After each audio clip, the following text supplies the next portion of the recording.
Hello everyone, welcome to Advent of Cyber 2025। आज हम लोग डे 22 के टास्क के साथ कंटिन्यू करने वाले हैं और आज का हमारा टास्क है C2 डिटेक्शन।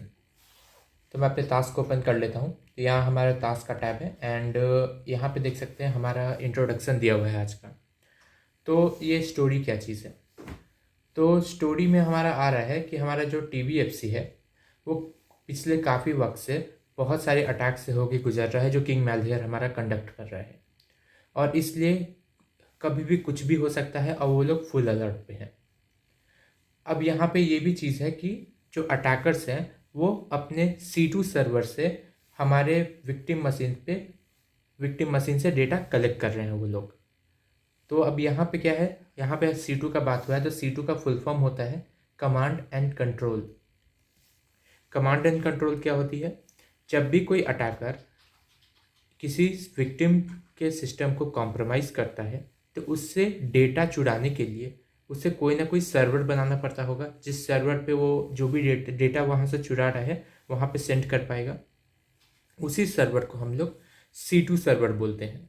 C2 सर्वर से अटैकर क्या क्या कर सकता है? अटैकर या तो विक्टिम के मशीन पे कोई कमांड रन कर सकता है, या तो वहाँ पे अगर कोई डेटा वो कलेक्ट वो वहाँ पे अगर कोई डेटा कलेक्ट कर रहा है तो वो कलेक्टेड डेटा अटैकर को वापस सेंड करने के लिए उस C2 सर्वर पे वो सेंड करा सकता है। तो इस यहाँ पे अपना C2 सर्वर इस काम में आता है। इसका फुल फॉर्म क्या होता है? Command and control. तो हमारे जो TBFC के एल्प्स हैं उन्होंने ये डिसाइड किया है कि यहाँ पे हम लोग जितने भी ट्रैफिक लॉग्स हैं, जो भी अपना नेटवर्क ट्रैफिक है, उन सब में हम लोग छान मारेंगे सब कुछ और वहाँ पे जितने भी C2 सर्वर्स हैं उन सबको ढूंढ के निकालेंगे। अब बात ये है, इसमें जो मेजॉरिटी ऑफ एल्प्स हैं वो ऑब्जेक्ट करने लगे। वो बोले कि नेटवर्क ट्रैफिक लॉग्स तो इतने बड़े बड़े होते हैं, लाइक कुछ नेटवर्क ट्रैफिक लॉग्स अगर किसी बड़े ऑर्गेनाइजेशन में जाओ तो जीबीज में जाते हैं। अब उतने बड़े लॉग्स के अंदर अगर तुम C2 सर्वर ढूंढने जाओगे तो बहुत टाइम कंज्यूमिंग है, हेडेक भी होगा और हो सकता है तुम्हें कोई रिजल्ट भी ना मिले। तो इसलिए वो लोग ऑब्जेक्ट कर रहे थे। लेकिन सर एल्फो इन्होंने बोला कि हमारे पास एक बहुत पावरफुल टूल है और उसका नाम है रीटा। रीटा का फुल फॉर्म क्या है? Real intelligence threat analytics. अब ये रीटा क्या होता है? रीटा में हमें क्या चाहिए होता है? हमें सिर्फ अपने पीकैप फाइल्स को जीक लॉग्स में कन्वर्ट करना होता है एंड रीटा वहाँ से सब कुछ संभाल लेगा और हमें जो भी रिजल्ट्स वगैरह देखने, जो भी एनालिसिस चाहिए वो हमें मिल जाएंगे। तो अब यहाँ पे कुछ चीज़ों का नाम आया, पीकैप एंड जीक लॉग्स। तो पीकैप क्या होती है? तो यहाँ पे इन्होंने बोला था यहाँ हम लोग अपने नेटवर्क लॉग्स को चेक करने वाले हैं, जो भी नेटवर्क ट्रैफिक था उनके लॉग्स को चेक करेंगे। तो जो लॉग्स होते हैं नेटवर्क के मामले में उसको पीकैप फाइल्स पे स्टोर करते हैं। पीकैप फाइल्स का यहाँ पे तुम लोग ये डिटेल्स भी देख सकते हो। इसको बोलते हैं पैकेट कैप्चर, पीकैप की फुल फॉर्म है। इस फाइल के अंदर हम लोग हमारा जो भी नेटवर्क कम्युनिकेशन होता है हमारे सिस्टम के थ्रू, वो हम लोग लॉग्स के रूप में इसको स्टोर कर सकते हैं। पर बात है कि अपना जो ये रीटा है, रीटा पीकैप को यूज़ नहीं करता। रीटा के ऊपर पीकैप फाइल नहीं चलती। तो हमें क्या करना पड़ता है? इस पीकैप को कन्वर्ट करना पड़ता है जीक लॉग्स में। अब ये जीक लॉग्स क्या होती है? तो पहली बात तो जीक है। जीक अपना एक टूल है, ये मॉनिटरिंग टूल जिसको तुम बोल सकते हो। ये अपना क्या करता है? जब भी अपना नेटवर्क का सिक्योरिटी है उसको मॉनिटर करता है। उस पर कोई एक्शन नहीं लेता, उसको रोकता नहीं है, वो सिर्फ देखता है। उसका काम सिर्फ देखना है। वो उस पर ना तो कोई एक्शन लेगा, ना रोकेगा, ना तो कुछ अलर्ट देगा, कुछ नहीं। उसका काम है सिर्फ और सिर्फ अपना एक लॉक्स बनाते रहना। तो जीक का जो आउटपुट होता है उसको बोलते हैं हम लोग जीक लॉक्स। अब हम लोग क्या कर सकते हैं? एक बार हमने पिकअप फाइल को जीक लॉग्स में कन्वर्ट कर लिया, देन हम लोग उस लॉग फाइल को रीटा को पास कर सकते हैं ताकि वो अपना एनालिसिस कर पाए। तो आज हम लोग अपना लर्निंग ऑब्जेक्टिव्स देख लेते हैं, हमें क्या क्या जानना है। सबसे पहले हम लोग ये जानेंगे कि आखिर हम लोग पिकअप को जीक लॉग्स में कन्वर्ट कर कैसे सकते हैं। दूसरा, हम लोग रीटा को किस तरह से एनालाइज करने के लिए यूज़ करने वाले हैं जीक लॉग्स को। एंड तीसरा, रीटा का जो भी आउटपुट आएगा उसको हम लोग किस तरह से देखने वाले हैं। तो आज के लिए हमें ज़रूरत पड़ने वाली है एक वीएम की और स्प्लिट स्क्रीन की। तो आज हमें अटैक बॉक्स नहीं चाहिए, तो मैं इसे स्टार्ट कर लेता हूँ वीएम को, एंड इसके स्टार्ट होने का वेट करते हैं। ओके, यहाँ पे कुछ एरर दिखा रहा है, दोबारा ट्राई करते हैं हम लोग। मैं एक बार रिफ्रेश कर लेता हूँ पेज, इसको फिर से ट्राई करते हैं स्टार्ट करने का, एंड यहाँ पे हमारी मशीन स्टार्ट हो रही है। जब तक स्टार्ट होता है हम लोग आगे का टास्क देख लेते हैं। मैं इसे मिनिमाइज कर देता हूँ। इसको मैं चेक करूँगा पहले। Detecting C2 with Rita. तो अब यहाँ पे आ रहा है कि हम लोग रीटा के साथ C2 को कैसे डिटेक्ट कर सकते हैं। तो यहाँ देखते हैं अपने रीटा के बारे में, यहाँ डिटेल में उसके बारे में दिया हुआ है। तो इसका फुल फॉर्म हम लोग ऑलरेडी देख चुके हैं, वो भी यहाँ पे भी लिखा है। ये क्या है, ये अपना एक ओपन सोर्स फ्रेमवर्क है, यानी इस पर कोई भी कंट्रीब्यूट कर सकता है। और इसे किसने क्रिएट किया है, एक्टिव काउंटर मेजर्स ने। इसकी जो कोर फंक्शनैलिटी है वो क्या है, अपने C2 कम्युनिकेशन सर्वर्स को डिटेक्ट करना। और ये इस चीज़ को कैसे डिटेक्ट करता है, अपने जो भी नेटवर्क ट्रैफिक कैप्चर लॉग्स हैं उनको एनालाइज करके ये पता लगाता है। इसके कुछ और प्राइमरी फीचर्स हैं जो हमें नीचे देख सकते हैं। C2 beacon detection. C2 beacon detection यानी कि C2 में जो भी बातचीत हो रहा है उसको डिटेक्ट कर सकता है। DNS tunneling detection. अगर कोई DNS हमारा DNS को बोल सकते हैं इन्यूमरेट करने का ट्राई कर रहा है, हमारे DNS को ऊपर बहुत सारे रिक्वेस्ट भेजने के ट्राई कर रहा है, तो वो भी पता लगा सकता है। Long connection detection. अगर कोई हमारे मशीन के साथ बहुत वक्त तक कनेक्टेड था कंटिन्यूसली, तो उसको भी पता लगाता है। Data exfiltration detection. अगर किसी रिक्वेस्ट पे बहुत सारा डेटा हमारे सिस्टम के थ्रू बाहर गया है, वो भी हमें बताता है। और उसी तरह हमारे पास और भी यहाँ बहुत सारी चीज़ें हैं, जैसे कि थ्रेट के बारे में इंटेलिजेंस भी बताता है कि वो किस टाइप का थ्रेट हो सकता है, और स्कोर भी बताता है कि कितना सीवियर है, मतलब अगर कोई उसको पैटर्न मिला कि यह मलिशियस हो सकता है तो कितना सीवियर है, उसका स्कोर वगैरह भी बताता है। वैसे ही हमारे पास और भी दो चीज़ें यहाँ पे हैं। अब यहाँ पे जो रीटा है उसके एनालिटिक्स के बारे में देखते हैं कि उसकी जो एनालिटिक्स है वो हमें क्या क्या प्रोवाइड करती है। तो ये बहुत सारे फील्ड्स को हमारे लॉग्स से कैप्चर करता है, जो कि है हमारे IP एड्रेस, जो हमारी source and destination IP address होते हैं। पोर्ट्स, कौन से पोर्ट से डेटा जा रहा है, कौन से पोर्ट पे आ रहा है। टाइम स्टैम्प, वो कब का लॉग है, मतलब कब वो पर्टिकुलर इवेंट हुआ था। वो कितना देर के लिए कनेक्शन स्टैब्लिश था, लाइक 1 सेकेंड के लिए था या 5 सेकेंड के लिए या फिर बहुत टाइम के लिए, लाइक कंटिन्यूसली 30 मिनट्स के लिए था, वो बताता है। एंड उसी के साथ हम लोग नीचे देख सकते हैं कि इसके बहुत सारे मॉड्यूल्स, जो एनालिसिस मॉड्यूल्स हैं, वो ये सारे इंफॉर्मेशंस वगैरह भी और कलेक्ट करते हैं। ऊपर हमने कुछ पर्टिकुलर चीज़ें देखी, लेकिन हमारे पास ये भी सारे पैरामीटर्स है जो अपना डेटा कलेक्ट करता है हमारे लॉग से। वो क्या है, पीरियडिक कनेक्शन इंटरवल्स, यानी कि अगर कोई कनेक्शन हर एक कुछ फिक्स इंटरवल ऑफ टाइम पे हो रहा है, लेट्स से अभी 5 सेकेंड पे हुआ, फिर उसके अगले 5 सेकेंड पे दोबारा हो रहा है। अगर पीरियडिक कोई कनेक्शन हो रहा है तो हो सकता है कि किसी ने कोई स्क्रिप्ट इंस्टॉल कर रखा हो अपने सिस्टम में, जो हर फिक्स्ड अमाउंट ऑफ टाइम पे वो ट्राई कर रहा है कनेक्ट करने का सर्वर के ऊपर। तो ये भी रीजन हो सकता है, तो इसलिए हम लोग उस चीज़ को कलेक्ट कर रहे हैं। Excessive number of TNS query. अगर कोई हमारे डोमेन नेम सर्वर को इन्यूमरेट करना चाह रहा है, उससे डिटेल्स निकाल रहा है बहुत सारी क्वेरीज करके, तो उस चीज़ को भी हम लोग कलेक्ट कर रहे हैं। Long FQDN means fully qualified domain name.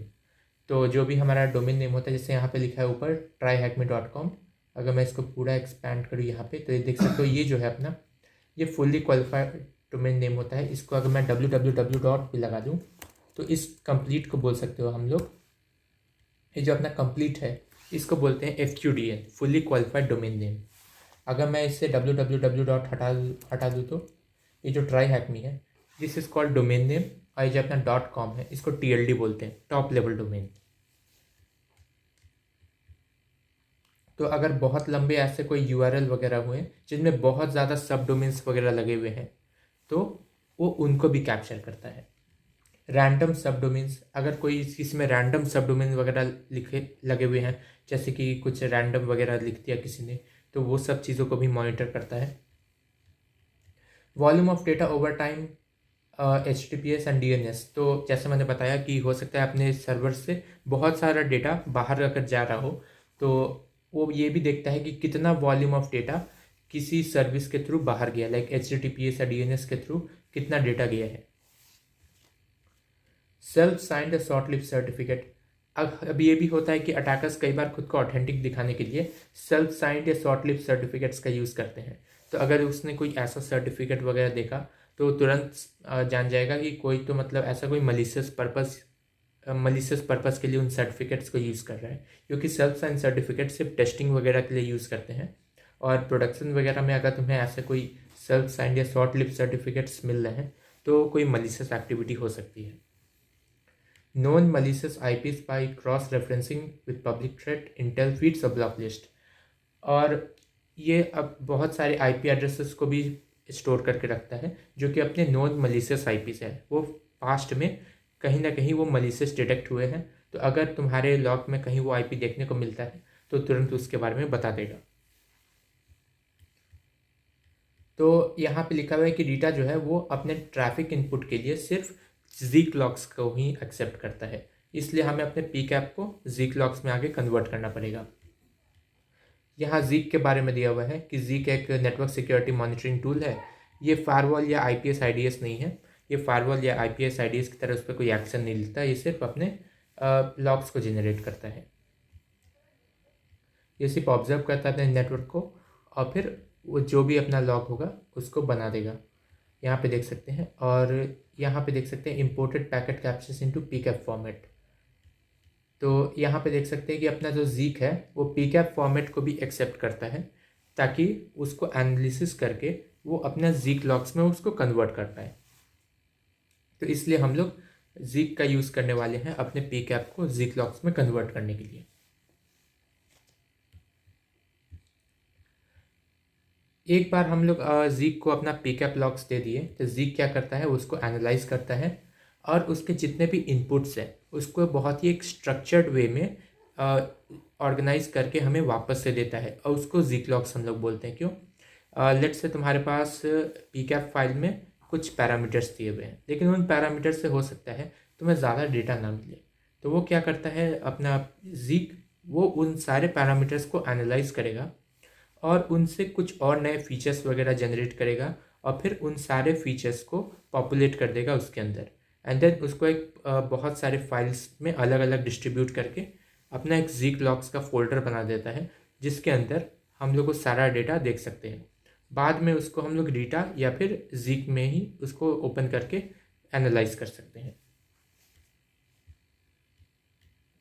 ठीक है, हम लोग आगे आते हैं यहाँ पे। तो PCAP, ठीक है। तो यहाँ पे अब हम लोग क्या करने वाले हैं, हम लोग इसका कन्वर्जन करने वाले हैं अपने PCAP फाइल्स का ज़ीक लॉग्स में। तो सबसे पहले यहाँ पे आ जाते हैं हम लोग। ठीक है, तो यहाँ अपने मशीन में हमें आना है। तो मैं मशीन में वापस आ जाता हूँ। मैं वापस इसको यहाँ पे ओपन करूँगा एंड शो स्प्लिट व्यू। मैं इसको फुल स्क्रीन पे कर लेता हूँ एंड इसे मिनिमाइज़ कर लेते हैं। यहाँ अपना VM ओपन हो रहा है। मैं टर्मिनल ओपन करूँगा एंड सबसे पहला कमांड जो हमें डालना है डैट इज़ ls। देखते हैं हमारे पास क्या क्या है यहाँ पे। तो यहाँ पे देख सकते हैं हमारे पास दो फोल्डर हैं, एक तो PCAPs, दूसरा ज़ीक लॉग्स। तो देखते हैं हमारे PCAPs में क्या क्या क्या चीज़ें हैं। तो मैं ls करता हूँ PCAPs को, ls PCAPs। तो हमारे PCAPs में देख सकते हैं ये 4 अपने PCAP फाइल्स दिए हुए हैं, async rat PCAP, iced id PCAP, picabot.pcap and Rita challenge.pcap। ठीक है, एंड सेम अगर हम लोग ज़ीक लॉग्स के साथ करें तो यहाँ देख सकते हैं हमारे पास कुछ फोल्डर्स वगैरह बने हुए हैं। लाइक अगर मैं ls करूँ async rat को ज़ीक लॉग्स / async rat, तो देख सकते हैं ये अपने ज़ीक लॉग्स कुछ इस तरह के दिखते हैं।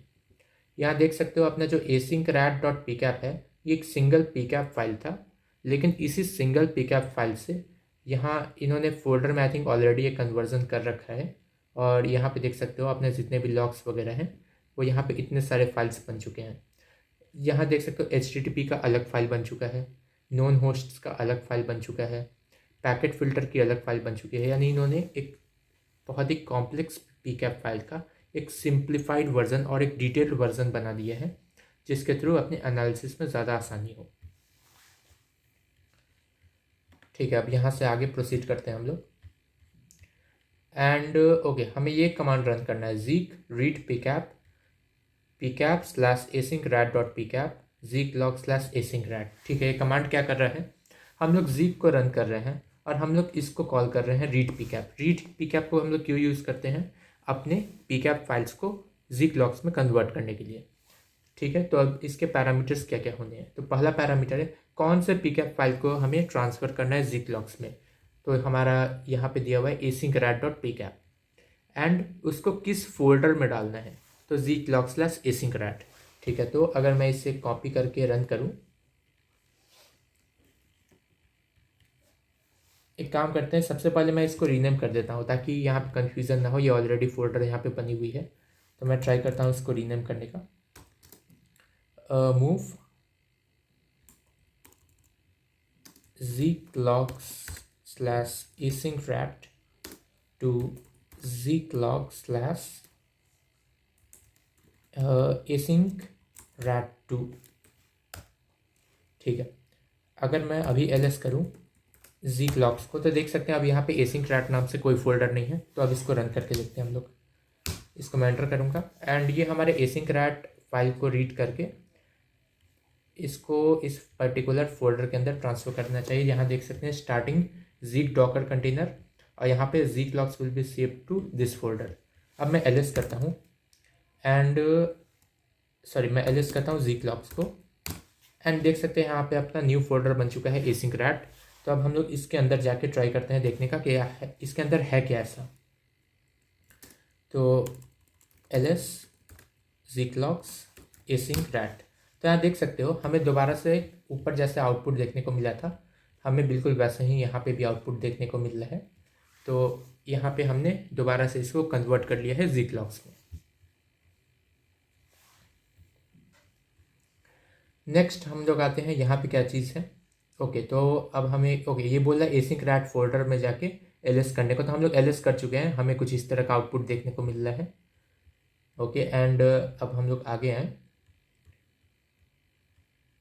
तो यह बोल रहा है कि अगर हम लोग किसी पर्टिकुलर फाइल को अगर देखना चाहे तो उसे कैट भी करके देख सकते हैं। तो हम लोग किसी पर्टिकुलर फाइल को कैट करके चेक करते हैं, like cat zeek logs async_rat। मैं एक काम करता हूँ, ये http वाले को लॉग करके देखता हूँ, http.log। तो यहाँ देख सकते हैं इस पर्टिकुलर फाइल को मैंने कैट कर दिया है, तो इसके जो भी इवेंट्स वगैरह हैं वो हमें यहाँ देखने को मिल रहे हैं। ये तो हमें मैनुअली देखने को मिल रहा है, पर अभी हमें क्या करना है, हमें रीटा का यूज़ करना है ताकि इसे और डिटेल में हम लोग देख सकें। और उसके लिए हमें क्या करना पड़ेगा, हमें रीटा को ये लॉग्स देने पड़ेंगे जो अभी हमने बनाए हैं। तो उसके लिए क्या कमांड है, उसके लिए है रीटा इम्पोर्ट। हमें रीटा में क्या इम्पोर्ट करना है, अपने लॉग्स। और लॉग्स कहाँ पे है, अपने लॉग्स अपने करेंट फोल्डर में zeek logs फोल्डर के अंदर async_rat फोल्डर में। तो इस async_rat फोल्डर में जितने भी लॉग्स हैं वो हमें इम्पोर्ट करना है और उसको एक डेटाबेस बना देता है रीटा। तो उस डेटाबेस को हमें नाम देना पड़ेगा। तो डेटाबेस का नाम क्या रखेंगे, async_rat। ठीक है, ये नाम तुम लोग कुछ और भी दे सकते हो, async_rat यहाँ पे बस एक एग्जाम्पल है। तो मैं इसको यहाँ पे रन करने का ट्राई करता हूँ। ठीक है, तो अगर मैं इसको अभी रन करूँ तो ये अपना इंपोर्ट कर लेना चाहिए डेटाबेस में। यहाँ देख सकते हो ये रन हो रहा है, रनिंग रीटा क्लिकहाउस वेटिंग। इसको थोड़ा सा वेट करते हैं जब तक ये कंप्लीट हो जाता है। यहाँ पे सबको एनालाइज कर रहा है अभी एंड ये कंप्लीट हो चुका है। तो यहाँ देख सकते हो इसने ये सारे स्टेप्स परफॉर्म किए एंड अभी ये डेटाबेस क्रिएट हो चुका है अपना। तो हम लोग अब उसको व्यू करके देख सकते हैं। हम लोग वापस आते हैं अपने टास्क के ऊपर एंड व्यू करने के लिए हमारा कमांड है रीटा व्यू async_rat, यानी रीटा व्यू देन तुम्हारा डेटाबेस नेम जो तुमने ऊपर रखा था नाम। तो मैं यहाँ रन कर देता हूँ रीटा व्यू async_rat। और वेट करते हैं रीटा के स्टार्ट होने का। तो यहाँ देख सकते हैं हमारा रीटा ओपन हो चुका है और देख सकते हो अपना जो रीटा है पूरे के पूरे कमांड प्रॉम्प्ट को एक्चुअली ऑक्यूपाई करता है और ये बिल्कुल एक कमांड प्रॉम्प्ट अभी एक GUI की तरह काम कर रहा है। अगर मैं अप एरो डाउन एरो करूँ तो देख सकते हो यहाँ मैं अपने इवेंट्स के बीच में स्विच कर पा रहा हूँ। अगर मैं वापस टास्क पे आऊँ तो यहाँ पे देख सकते हो हमें एक सिमिलर टाइप का इंटरफेस देखने को मिल रहा है। तो देखते हैं यहाँ पे एक्चुअली ये सारी चीज़ें हैं क्या। तो अपना जो रीटा है वो बहुत सारे ये पार्ट्स में बटा हुआ है। उनमें से एक पार्ट है अपना सर्च बार। तो सर्च बार क्या है ये देखते हैं। ओके, तो search we need to enter forward slash. ठीक है, तो अगर सर्च बार में एंटर करना है तो फॉरवर्ड स्लैश का यूज़ करना पड़ता है। तो फॉरवर्ड स्लैश में जैसे ही क्लिक करूँगा देख सकते हो मैं सर्च बार पे आ चुका हूँ। अब सर्च बार पे आके अगर तुम्हें इसका हेल्प देखना है, मतलब कौन कौन से सर्च पैरामीटर्स हमारे पास अवेलेबल है सर्च के लिए, तो बस यहाँ पे सर्च बार पे आने के बाद क्वेश्चन मार्क को टाइप करना एंड यहाँ देख सकते हैं हमारे पास सपोर्टेड सर्च फील्ड्स की एक लिस्ट आ गई है।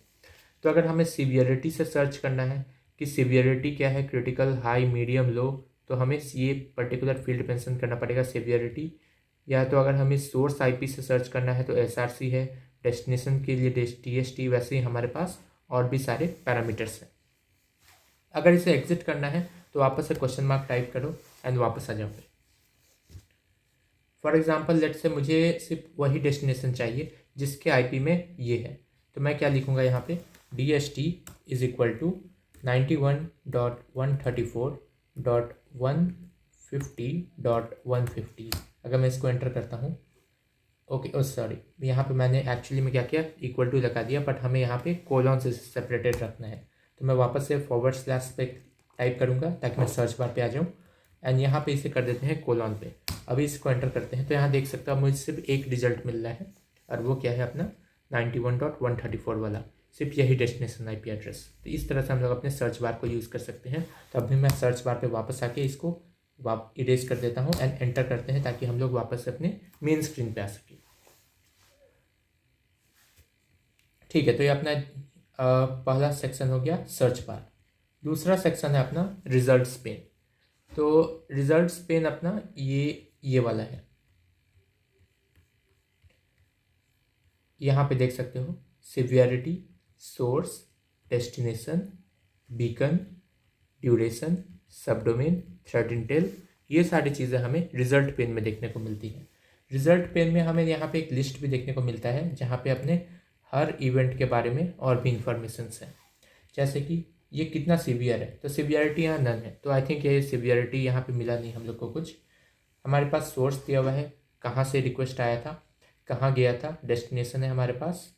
देन उसके बाद हमारे पास बीकन स्कोर है, यानी इस पर्टिकुलर रिक्वेस्ट के एक बीकन होने के चांस क्या है, तो 12.9%, यानी कि बहुत लो है। ड्यूरेशन क्या थी इसके 2 मिनट 49 सेकेंड्स। ठीक है, यहाँ पे हमारे पास सब डोमेन का भी इंफॉर्मेशन आ रहा है। मैं एक काम करता हूँ, इस टर्मिनल को थोड़ा सा छोटा कर देता हूँ। देखते हैं अगर मैं इसको ट्राई करता हूँ तो अगर मैं इसको मिनिमाइज़ कर पाया। ओके, यहाँ पे आई थिंक मैं इसे छोटा कर नहीं पा रहा, तो अभी ऐसे ही देख लेते हैं। यहाँ पे सब डोमेन्स देख सकते हैं, यहाँ पे आ रहा है 0। ठीक है, तो अगर मैं इसको और अच्छे से देखना चाहूँ तो इसको देख सकते हैं क्या।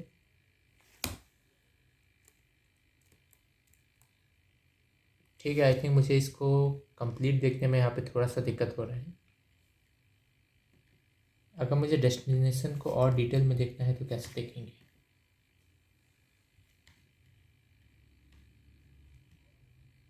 ठीक है, यहाँ पे इसके बारे में आई थिंक ज़्यादा इन्फॉर्मेशन नहीं दिया हुआ है, तो ऐसे ही अभी के लिए कंटिन्यू करते हैं।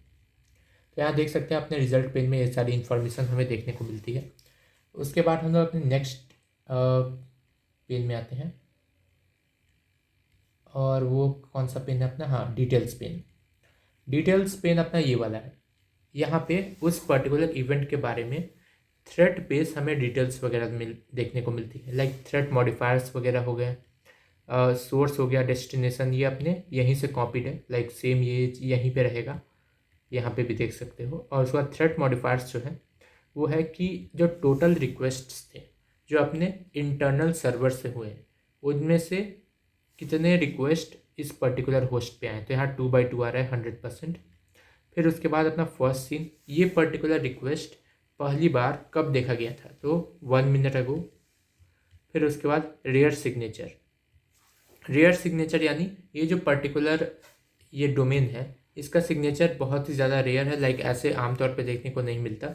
तो यहाँ पे एक रेयर सिग्नेचर हो गया। रेयर सिग्नेचर एक्चुअली में एक मलिशियस एक्टिविटी का एक साइन भी हो सकता है, कि कोई बहुत ही लाइक बोल सकते हैं कि अलग सिग्नेचर को यूज़ कर रहा हो, जो ऐसे बोल सकते हो कि अवेलेबल नहीं हो, लाइक या तो आइडेंटिफाइड नहीं हो वो। उसके बाद अगर मैं वापस से इस पे आऊँ एंड हम लोग इसको चेक करना चाहें कनेक्शन इन्फो को। ओके, कनेक्शन इन्फो पे कैसे जाएंगे हम लोग?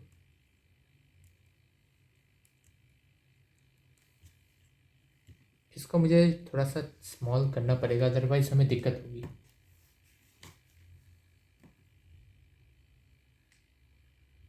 Zoom out.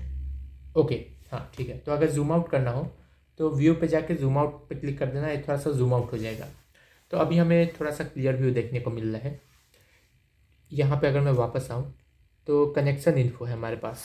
कनेक्शन इन्फो क्या है कि ये जो कनेक्शन हुआ था अपना सोर्स एंड डेस्टिनेशन के बीच, ऐसे कितने कनेक्शन हुए थे, तो कनेक्शन काउंट कितना है, 5।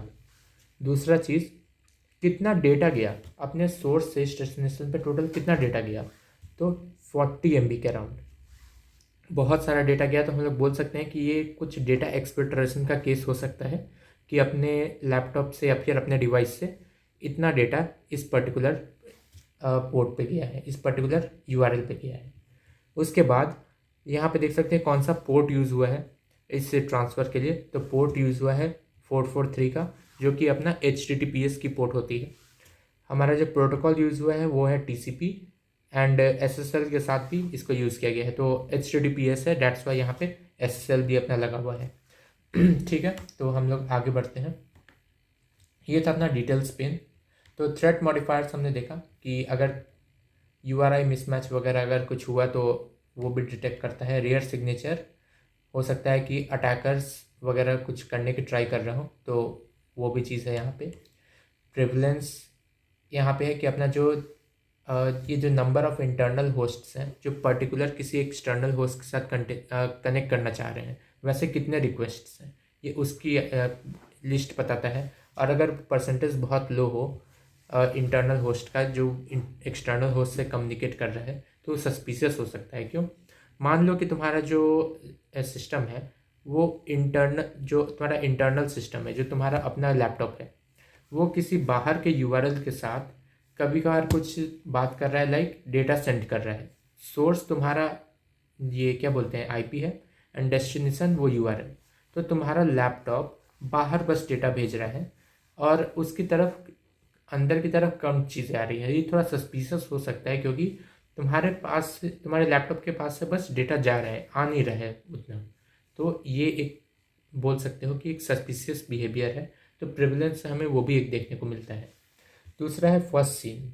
फर्स्ट सीन यानी कि वो हमें ये पता चलता है कि पहली बार ये रिक्वेस्ट कब बनाया गया था, यानी पहली बार ये रिक्वेस्ट हमें कब देखने को मिला ऐसा। मिसिंग होस्ट हेडर, ठीक है। तो यहाँ पे अगर अपना कोई HTTP कनेक्शन में होस्ट हेडर मिसिंग हो, जो अपना होता है कि कौन से सिस्टम से आया है, ये सारी चीज़ें अगर वो मिसिंग हो, तो कई बार होता है कि अटैकर ये चीज़ें मिस कर देते हैं ऐड करना, तो वो भी हम लोग डिटेक्ट कर सकते हैं। वो हमारा एक मलिशियस एक्टिविटी का साइन हो सकता है। अगर कोई बहुत ज़्यादा लार्ज अमाउंट ऑफ डेटा अगर बाहर जा रहा है अपने सिस्टम से, तो वो भी अपना एक सस्पिशियस बिहेवियर हो सकता है। And no direct connections. अगर okay, flags connections that don't have any direct connection which can be sign of a more complex or hidden command and control communication. अगर कोई तुम्हारे कम्युनिकेशन डायरेक्ट नहीं हो रहे हैं, फॉर एग्जांपल एक server पे पहले जा रहा है, फिर वहाँ से किसी और सर्वर पे जा रहा है, वो राउट कर रहा है डिफरेंट डिफरेंट सर्वर्स पे, तो वो हो सकता है कि वो किसी हिडन C2 सर्वर का साइन हो, क्योंकि अटैकर नहीं चाह रहा होगा कि डायरेक्ट वो अपने C2 सर्वर का IP तुम्हारे लैपटॉप में वो इंस्टॉल करे, क्योंकि हो सकता है उस केस में वो एक्सपोज हो जाए। तो वो क्या करता है, बीच में एक इंटरमीडिएट एक सर्विस लगा देता है, ताकि जो भी डेटा है पहले उस पर जाए और फिर वहाँ से वो C2 सर्वर पे फॉरवर्ड हो जाए। कनेक्शन इन्फो हमने देख लिया, उसमें क्या क्या पैरामीटर्स थे। कनेक्शन काउंट, ये जो सोर्स एंड डेस्टिनेशन के बीच बात हुआ है, एक टोटल कितनी बार बात हुआ था, तो ये source the number of connection between source and destination जो था। अगर बहुत ज़्यादा हाई नंबर है तो वो C2 बीकन एक्टिविटी हो सकता है, यानी कि अपना जो कमांड एंड कंट्रोल सर्वर है अटैकर का, वो बार बार हमारे लैपटॉप से बात करना चाह रहा था। तो अगर कनेक्शन काउंट बहुत हाई होता है तो वो एक मलिशियस एक्टिविटी का साइन होता है। टोटल बाइट सेंट, अगर ये बहुत ज़्यादा हुआ तो ये डेटा एक्सफिल्ट्रेशन का केस हो सकता है कि हमारा डेटा कहीं ना कहीं चुराया जा रहा है। Port number, protocol and service, ये अपना तीसरा पार्ट था। यहाँ पे अपना पोर्ट नंबर दिया हुआ था, हमारे केस में 443 था वहाँ उस रिक्वेस्ट पे। प्रोटोकॉल हमारा TCP या UDP हो सकता है। सर्विस, वो डिपेंड करता है कि तुम SSL यूज़ कर रहे हो या फिर TCP, वो उस पर डिपेंड करता है। सर TCP मैं बोल रहा हूँ, लाइक FTP, SSL या फिर HTTP, वो डिपेंड करता है कि तुम लोग कौन सा सर्विस यूज़ कर रहे हो वहाँ पे। ओके, व्हाट इज़ दिस, ठीक है, इस टॉपिक को देखते हैं अभी। ठीक है, तो यहाँ पे हमारे पास सेम रिजल्ट देखने को मिल रहा है। यहाँ पे इसने सेम फाइल्स को इंपोर्ट कर दिया है एंड यहाँ पे देख सकते हैं हमें भी कुछ ऐसा ही रिजल्ट वहाँ देखने को मिला था। तो यहाँ पे लिखा है the first seen threat modifier is relatively low due to small time frame packets being captured. ठीक है, तो यहाँ पे एक्चुअली क्या लिखा है कि हमने जो डेटा इंपोर्ट किया है अभी एग्जाम्पल के लिए, वो बहुत ही छोटा डेटा सेट है और उससे क्या होता है कि कई बार डेटा कंफ्यूज हो जाता है कि कौन सी चीज़ें मलिशियस है और कौन सा मलिशियस नहीं है। क्योंकि अगर तुम्हें कोई चीज़ पता लगाना है एक्चुअली में कि बिहेवियर क्या है, तो तुम्हें बहुत सारा डेटा चाहिए होगा, तुम्हें एक बहुत ही लंबे रेंज का लॉग्स चाहिए होता है ताकि डेटा ये पता लगा पाए कि ये बहुत ही out of the box request है। ये ऐसा रिक्वेस्ट आमतौर पे तुम्हारे डिवाइस से नहीं हो रहा था, लेकिन ये अचानक से ये वाला रिक्वेस्ट होना शुरू हुआ है। इससे डेटा बेटर आइडेंटिफाई कर पाता है चीज़ों को। लेकिन अगर हम लोग उसको बहुत ही छोटा डेटा सेट देते हैं तो वहाँ पे अपना डेटा मोस्ट प्रोबेबली कंफ्यूज हो जाएगा, क्योंकि उसको लगेगा कि ठीक है, लाइक 10 रिक्वेस्ट है, 10 में एक यूनिक उसको मिला, तो वो बोलेगा कि ठीक है ये थोड़ा मलिशियस लग रहा है, जबकि हो सकता है कि वो मलिशियस ना हो। तो अगर हमें कोई भी चीज़ एनालाइज करना है तो हमें एक good amount of logs data को प्रोवाइड करना होता है।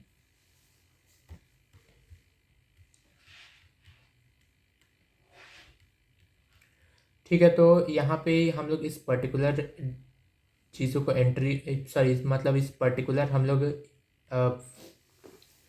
लॉग को यहाँ पे एनालाइज कर रहे थे। तो हमें रीटा के थ्रू हमें ये देखने को मिला है कि पहली चीज़ कि ये यहाँ पे एक बहुत ही लंबा FQDN है, फुल्ली क्वालिफाइड डोमेन नेम। यहाँ देख सकते हो इस पे एक सब डोमेन लगा हुआ है ये, उसके बाद ये एक डोमेन है एंड देन अपना TLD है। ये जो यहाँ पे क्वेश्चन मार्क बोल रहा हूँ, ये जो स्क्वायर ब्रैकेट देख रहे हो, ये जनरली किस लिए यूज़ किया जाता है ताकि कोई इस URL को गलती से एग्जीक्यूट ना कर दे। फॉर एग्जांपल लेट्स से ये एक मलिशियस अटैकर का वेबसाइट है जिस पे जैसे ही तुम विजिट करोगे तुम्हारे सिस्टम में कोई स्क्रिप्ट रन होगा, तुम्हारा सिस्टम हैक हो जाएगा।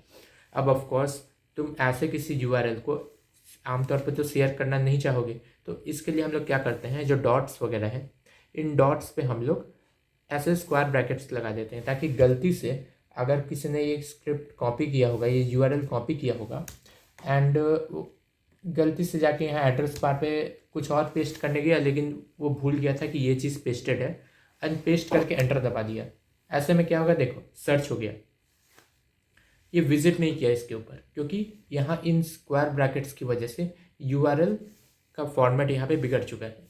तो यहाँ सिक्योरिटी रिसर्चर्स इस पर्टिकुलर मेथड को यूज़ करते हैं मलिशियस URL को न्यूट्रलाइज करने के लिए।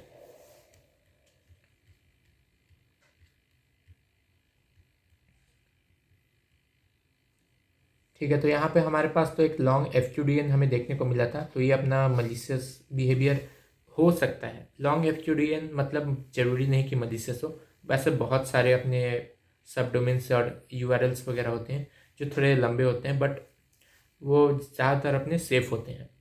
बट ये एक छोटा साइन हो सकता है कि ये मलिशियस हो। तो यहाँ बोल रहा है कि वायरस टोटल पे जाके अगर हम इसको सर्च करें तो ये मलिशियस आता है। ठीक है, तो ये तो अलग बात होगी। अगर मैं वायरस टोटल पे आऊँ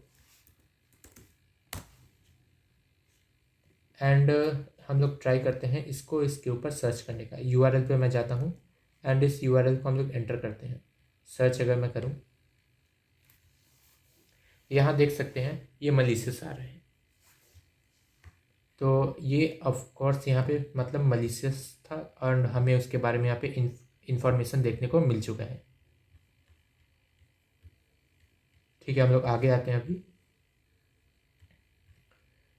जब हम लोग डिटेल्स पेन पे देखते हैं तो हमें वहाँ पे कुछ इन्फो देखने को मिलता है। वहाँ पे हमें रेयर सिग्नेचर भी देखने को मिला था।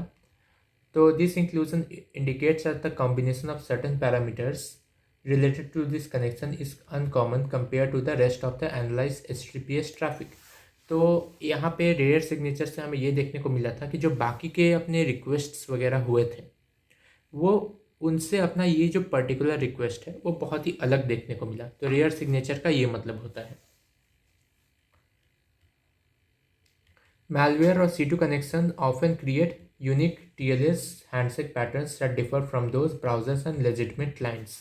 तो जो malware या तुम्हारे C2 सर्वर्स हैं अटैकर के, वो जनरली TLS की मदद से वो ऐसे हैंडशेक्स वगैरह बनाते हैं जो बहुत ही अलग होते हैं अपने नॉर्मल ब्राउज़र और लेजिटमेट क्लाइंट्स, जैसे कि तुम्हारा क्रोम वगैरह हो गया। ये सारी चीज़ें अपने लेजिटमेट क्लाइंट्स से उनसे काफ़ी डिफरेंट होती है। उस केस में तुम्हें रीटा के थ्रू ये से रेयर सिग्नेचर के थ्रेट मॉडिफायर देखने को मिल सकते हैं। इसका मतलब है कि वो बहुत ही अलग टाइप का रिक्वेस्ट है और उसको एनालाइज करने का ज़रूरत पड़ सकता है, उसको एक बार चेक करने की ज़रूरत पड़ सकती है, क्योंकि हो सकता है कि वो अटैकर की तरफ से कोई ना कोई रिक्वेस्ट किया गया हो। तो फर्स्ट एंट्री पे हमने ज़्यादा कुछ नहीं देखा। सेकेंड एंट्री पे अगर हमने आए तो ओके, तो यहाँ पे बोल रहा है कि इसकी आईपी हमें वायरस टोटल के ऊपर मलिशियस मिली। तो वायरस टोटल के ऊपर हम लोग सेकंड की आईपी एड्रेस पे देख लेते हैं। हमारी सेकंड आईपी एड्रेस ये थी, मैं इसे कॉपी कर लेता हूँ एंड इसको हम लोग ट्राई करते हैं यहाँ पे सर्च करने का। ये देख सकते हैं ये भी अपना मलिशियस आ रहा है। यहाँ पे फिशिंग है, तो आई थिंक ये फिशिंग वगैरह के लिए यूज़ किया गया था इसको। ओके, नेक्स्ट आते हैं। The connection duration is quite long. अगर कनेक्शन ड्यूरेशन पे अगर हम लोग नज़र देखें तो कनेक्शन ड्यूरेशन इसका कितना है,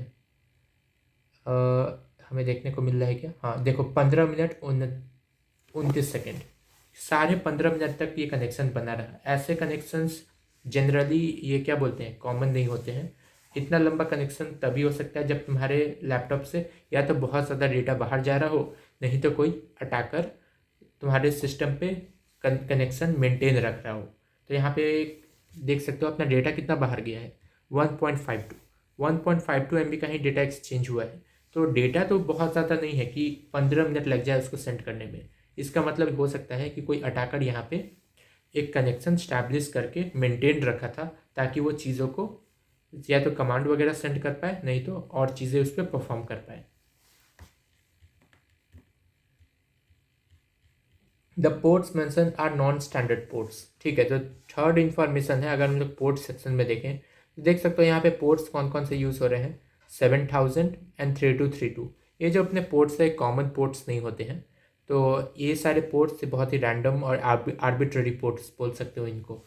ये पोर्ट्स जनरली कोई ऑथेंटिक सर्विस ऐसे यूज़ नहीं करती। अगर ऑथेंटिक सर्विस अगर मान लो कि अगर डेटाबेस है MySQL तो 3306 यूज़ करेगी, उनकी अपनी रजिस्टर्ड पोर्ट्स होती हैं। तो अगर हम तुम्हें ऐसा कोई रैंडम पोर्ट्स पे थ्रू अगर तुम्हारा सिस्टम कम्युनिकेट करने का ट्राई कर रहा है, तुम्हारा इंटरनल जो सिस्टम है वो ऐसे पोर्ट्स पे अगर कनेक्ट करने का ट्राई कर रहा है किसी सर्विस पे, तो हो सकता है कि वो किसी अटैकर का C2 बीकन हो।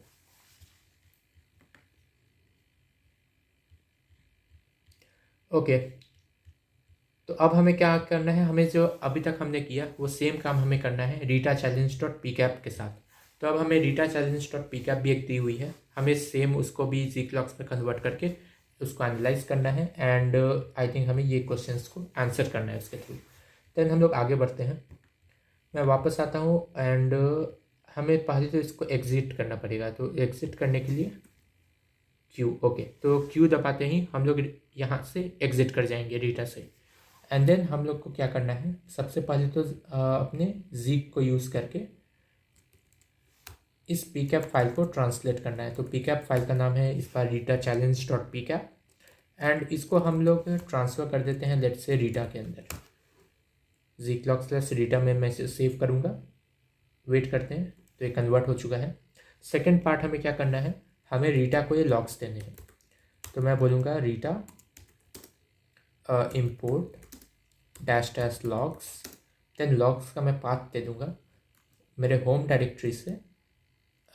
इसको जाना है कहाँ पे, we have to go to zclogs slash RITA, यहाँ पे हमने इसे सेव किया है। एंड इसको डेटाबेस नाम, इसके डेटाबेस को नाम भी देना पड़ेगा। तो डेटाबेस के नाम को मैं दे देता हूँ अभी के लिए रीटा। एंटर करते हैं एंड वेट करते हैं जब तक इस डेटाबेस को प्रिपेयर करता है। तो यहाँ पे आई थिंक ये ऑलमोस्ट फिनिश हो चुका है और ये कंप्लीट हो गया है। तो अब हम लोग रीटा के साथ इसको व्यू करके देखते हैं। तो रीटा व्यू, डेटाबेस नेम अपना रीटा ही था, तो मैं रीटा एंटर करता हूँ एंड एंटर करते हैं इसको, और अपना रीटा स्टार्ट हो जाना चाहिए। तो यहाँ देख सकते हैं अपना रीटा स्टार्ट हो चुका है और हमें यहाँ पे कुछ रिक्वेस्ट वगैरह देखने को मिल रहे हैं। ठीक है, तो हमारे पास ये रिक्वेस्ट है और नीचे भी कुछ रिक्वेस्ट हैं अपने पास। तो आई थिंक अपने पास कितने टोटल है, अपने पास कुछ 1 2 3 4 5 6 7 8 9 10 11 रिक्वेस्ट हैं टोटल। तो हमें रिजल्ट्स पेन में 11 रिक्वेस्ट देखने को मिल रहे हैं। एंड हमारे पास डिटेल्स व्यू में भी काफ़ी चीज़ें देखने को मिल रही है। तो हम लोग एक एक करके क्वेश्चंस को आंसर करने का ट्राई करते हैं। तो मैं वापस जाऊँगा एंड देखूंगा how many hosts are communicating with malhere.net। तो malhere.net के साथ कितने होस्ट्स अपने कम्युनिकेट कर रहे हैं, चेक करते हैं। तो malhere.net के साथ यहाँ देख सकते हो malhere.net ये है अपना। तो 1 2 3 4 5, ये नहीं है 6, ठीक है। तो सिर्फ 6 रिक्वेस्ट्स हैं ऐसे जो अपने, सॉरी 6 रिक्वेस्ट नहीं, 6 इंटरनल अपने होस्ट्स हैं जो बाहर अपने malhere.net पे बात कर रहे हैं। तो इसको चेक कर लेते हैं। Which threat modifier tells us the number of hosts communicating to a certain destination? Okay, which threat modifier tells us the number of hosts communicating to a certain destination? ठीक है, तो यहाँ पे अपना ये कौन सा था अपना, अगर मैं वापस जाऊँ तो प्रेवलेंस। हाँ, प्रेवलेंस अपना बताता है कि अपने कितने इंटरनल होस्ट्स एक पर्टिकुलर स्पेसिफिक डोमेन से बात कर रहे हैं। तो अगर मैं इस पर वापस आऊँ, अगर मैं यहाँ पे इस पर जाऊँ तो यहाँ देख सकते हो कि अपने जो नंबर ऑफ होस्ट्स हैं, जो अपने 6 होस्ट्स थे, हमने आंसर भी किया अभी कि अभी अपने टोटल यहाँ पे जो होस्ट्स आ रहे हैं वो 10 आ रहे हैं। और उनमें से 6 होस्ट्स एक्चुअल में अपने इस rabbithole.malhere.net के साथ कम्युनिकेट कर रहे हैं। तो अपना प्रेवलेंस इस चीज़ को आंसर कर रहा है। तो हमें प्रेवलेंस यहाँ पे डालना पड़ेगा, प्रेवलेंस एंटर। ओके, करेक्ट है। What is the highest number of connection to rabbithole.malhere.net? तो rabbithole.malhere.net के साथ हाईएस्ट नंबर ऑफ कनेक्शन किस होस्ट के हैं? ठीक है, हम लोग चेक करते हैं कि इसको हम लोग सबसे ऊपर से ट्राई करते हैं। सो इसके कनेक्शन काउंट कितना है, 31, 40, 38, 40 अभी तक हाईएस्ट है, 29 नो, 21 ये भी लेस है, 16, ठीक है। तो अपना हाईएस्ट 40 है, 40 एंटर।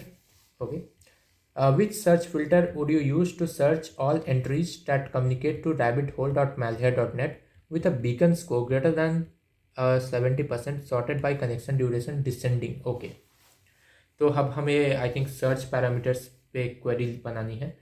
तो इस क्वेरी में हमें क्या क्या करना है, तो we have to search for, हमें सर्च करना है उस सारे एंट्रीज को जो अपने rabbithole.malhere.net के साथ कम्युनिकेट कर रहे हैं, यानी कि अपना डेस्टिनेशन rabbithole.malhere.net होना चाहिए।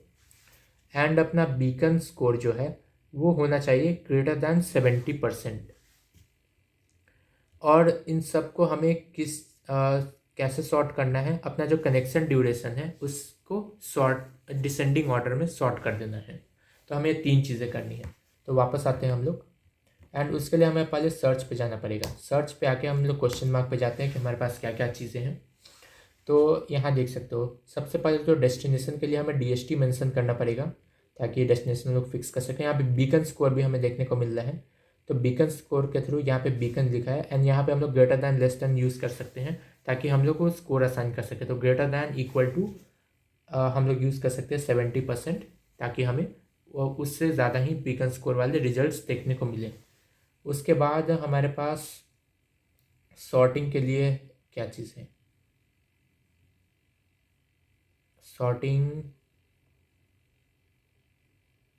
ठीक है। यहाँ पे देखो, यहाँ पे लिखा है सॉर्ट कॉलम ड्यूरेशन डिसेंड। तो आई थिंक यहाँ पे पहले से ही अपना टाइम ड्यूरेशन के लिए डिसेंडिंग ऑर्डर का सॉर्ट दिया हुआ है, तो हम लोग इसको यूज़ कर सकते हैं। अदरवाइज इसका फॉर्मेट आई थिंक कुछ इस तरह का होता होगा कि अपना जो फील्ड है वो फील्ड नेम यहाँ पे है। फॉर एग्जांपल लेट्स से अगर बीकन के थ्रू सॉर्ट करना पड़ता है तो यहाँ मुझे लिखना पड़ता है बीकन डैश, फिर उसके बाद डिसेंडिंग या असेंडिंग। असेंडिंग का यहाँ पे कोड वर्ड नहीं दिया, पर डिसेंडिंग का दिया हुआ है। हम अभी इसी का काम है तो इसी को यूज़ करते हैं। तो मैं वापस आता हूँ, मैं क्वेश्चन मार्क टाइप करके वापस आऊँगा एंड यहाँ पे टाइप करना शुरू करते हैं। तो डेस्टिनेशन हमारा होना चाहिए rabbit hole dot malware dot net. Then हमारा जो बीकन स्कोर है, our beacon, it should be greater than equal to 70। उसके बाद फाइनली हमारा एक और चीज़ था जो था सॉर्ट। इस पूरे को सॉर्ट कर लो विथ ड्यूरेशन फील्ड और हमारा ऑर्डर होगा डिसेंडिंग। एंटर करते हैं इसको। Column name and value must be separated by colon. Okay, इसको मैंने कहाँ पे ओके, आई थिंक बीकन के बाद हमें कॉलम देना था। एंटर करते हैं। ओके, तो यहाँ पे देख सकते हो मैं जैसे ही एंटर हिट किया यहाँ पे हमारा रिजल्ट्स आ चुके हैं और हमें ऐसे यहाँ पे 3 रिजल्ट्स देखने को मिल रहे हैं और ये अपनी क्वेरी इस तरह की दिखनी चाहिए। तो मैं इस क्वेरी को ट्राई करता हूँ कि अगर ये क्वेरी एक्सेप्ट होती है तो। ओके, यहाँ पे कुछ दिक्कत हो रहा है।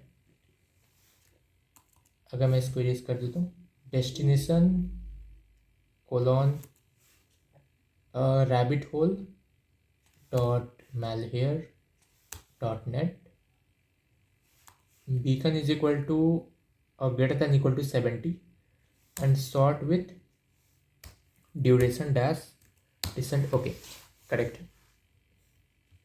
Which port did the host 10.0.0.13 use to connect to rabbithole.malware.net? ठीक है साहब, तो जो अपना ये 13 से एंडेड आईपी एड्रेस है ये अपने rabbithole.malware.net के किस पोर्ट के साथ कम्युनिकेट कर रहा था, तो ये चेक कर लेते हैं। तो 13, मैं पहले इसको क्लियर कर देता हूँ। तो वापस से सर्च पे आएंगे एंड मैं इसको इरेज कर देता हूँ एंड एंटर करते हैं। ठीक है, तो 13 अपना सबसे ऊपर वाला ही है। 13 यहाँ पे पोर्ट 80, ये पोर्ट 80 के साथ कम्युनिकेट कर रहा है जो कि अपना HTTP सर्विस की पोर्ट होती है। ठीक है, तो मैं इसको ट्राई करता हूँ आंसर करने का। 80 एंड ये करेक्ट है एंड इसी के साथ अपना रूम कंप्लीट हो चुका है। ठीक है, तो अपना ये हो चुका है एंड हमारे 2 और टास्क बचे हुए हैं। तो उन 2 टास्क के वीडियोस मैं ट्राई करता हूँ आज ही इसको रिकॉर्ड करके अगर मैं अपलोड कर सकूँ तो हम लोग अपना नेक्स्ट टास्क एक बार देख लेते हैं। हमारा नेक्स्ट टास्क होना है अपना AWS सिक्योरिटी के ऊपर। तो AWS के साथ हमारा टास्क है नेक्स्ट वाला, तो उसकी वीडियो मैं अभी रिकॉर्ड करके इसको ट्राई करता हूँ अपलोड करने का। Till then keep hacking keep learning.